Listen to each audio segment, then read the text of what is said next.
Hi, welcome to Volatility 411 for Tuesday, June 2nd. I'm Russell Rhoads, head of research and consulting at EQ Derivatives. The day started out with the S&P 500 up just a little bit, VIX down 33 cents to 27.90. Looking at the futures curve, June at 29.15, July was up a little bit to 30.40, and then August, September, 30.20 and 30.30 respectively. Kind of a flat curve. Trying to figure out why July keeps poking its head up. Trying to find a reason for that one.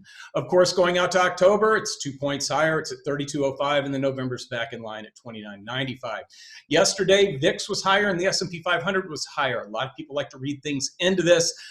Usually, it happens about 1 in 5 days when the S&P 500 is up. VIX is up as well. So one day does not make a trend. Also, a lot of people have been looking at VIX not making new lows while the S&P 500 is making new highs. I ran a few numbers, and visually it looks like it's something to be concerned about.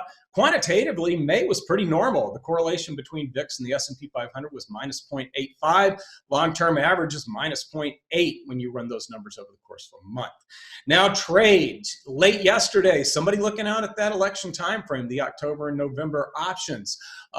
The October options, they bought the 45 calls for 280, sold the 65 calls for $1.15, $1.65 debit, and then basically the same trade with lower strikes using the November VIX options. They bought the 40 calls for 325, sold the 60 calls for $1.35 and a cost of $1.90. Both of these trades would benefit from elevated volatility expectations or elevated volatility reaction. The expectations in October, the reaction in November post-election. And then finally, a trade that came across this morning. I just found it kind of interesting because of the break-even and strike prices. Somebody bought 500 of the June 26 puts for $1.25.